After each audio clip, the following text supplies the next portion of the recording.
গরম গরম রসগোল্লা খেতে কার না ভালো লাগে। হঠাৎ করে রাত 12টায় যখন রসগোল্লা খেতে ইচ্ছা করে কি আর করার, তখন নিজেরই বানিয়ে খেতে হবে।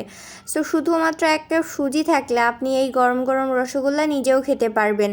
সো প্রথমে আমাকে সেজন্য শিরা তৈরি করে নিতে হবে। এখানে আমি 2 কাপ পরিমাণ পানি নিয়েছি, নেওয়ার পর দিয়ে দিলাম দারচিনি এবং এলাচ। এলাচের মুখটা একটু ফেটে দিয়েছে, তার মধ্যে দিয়ে দিলাম হাফ কাপ পরিমাণ চিনি। দেওয়ার পর নেড়েচেড়ে মিশিয়ে নিতে হবে। যখন দেখবেন একদম চিনিটা গলে গেছে, তখন মনে করবেন যে শিরাটা একদম রেডি। এবং এই শিরাটা কিন্তু বেশি পাতলাও হবে না, আবার খুব বেশি একটা ঘনও হবে না। সো শিরাটা আমি এক পাশে তৈরি করে রাখলাম। অন্যদিকে একটা কড়াই বসিয়ে দিয়ে এখানে 1 চামচ পরিমাণ দিয়ে দিলাম ঘি। একটু মেল্ট হয়ে আসলে এখানে আগে থেকে ভেজে রাখছিলাম সেখান থেকে 1 কাপ পরিমাণ সুজি দিয়ে দিলাম। নেড়েচেড়ে একটু মিশিয়ে নিচ্ছি ঘিয়ের সাথে।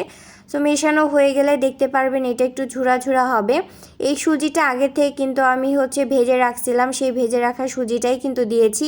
আপনারা চাইলেও কিন্তু কাঁচাটাও এখানে দিয়ে ভেজে নিতে পারবেন, কোনো সমস্যা নাই। তারপর এখানে 1 কাপ পরিমাণ দিলাম লিকুইড মিল্ক। এখানে আমি পাউডার মিল্কটাই পানি দিয়ে গুলে এখানে লিকুইড করে নিয়েছি। আপনারা চাইলে সরাসরি লিকুইডটাও দিতে পারবেন। এই পর্যায়ে নেড়েচেড়ে সুজিটা সিদ্ধ হওয়া পর্যন্ত আমাদের অপেক্ষা করতে হবে। যখন দেখবেন যে মিল্কটা একদম শুকিয়ে গায়ে গায়ে লেগে গেছে, একদম শুকিয়ে আসছে, তখন মনে করবেন যে এটা একদম রেডি। তারপর লাস্ট এখানে অ্যাড করে দিচ্ছি 2 চামচ পরিমাণ কনডেন্স মিল্ক। আপনারা চাইলে এই পর্যায়ে সুগারটাও অ্যাড করে দিতে পারেন। সো সুগার না দিয়ে আমি কনডেন্স মিল্কটা এখানে দিয়েছি। দেওয়ার পর এটা নেড়েচেড়ে ভালোভাবে মিশিয়ে নিব। মেশানো হয়ে গেলে এটা নামিয়ে নিব। সুজির এই ডোটা কিছুটা ঠান্ডা হয়ে আসলে এটা মেখে নিতে হবে। আপনাদের ডোটা যদি কোনোভাবে শক্ত হয়ে যায়, সেক্ষেত্রে আপনি একটু লিকুইড মিল্ক দিয়ে সেটা নরম করে নেবেন। নেওয়ার পর খুব ভালোভাবে মেখে নিতে হবে। তারপরে তো একটু ডো নিয়ে আমি এটা মিষ্টি তৈরি করে নিচ্ছি। এক এক করে এইভাবে সমস্ত মিষ্টিগুলো আমি তৈরি করে নিব। আপনাদের সুবিধার জন্য আমি আরেকটা দেখাচ্ছি। একটুখানি ডো নিয়ে কোনোভাবে একটু চেপে তারপরে এইভাবে গোল করে মিষ্টি তৈরি করে নিতে হবে। সো আমি এক এক করে সমস্ত মিষ্টিগুলো এইভাবে তৈরি করে নিব।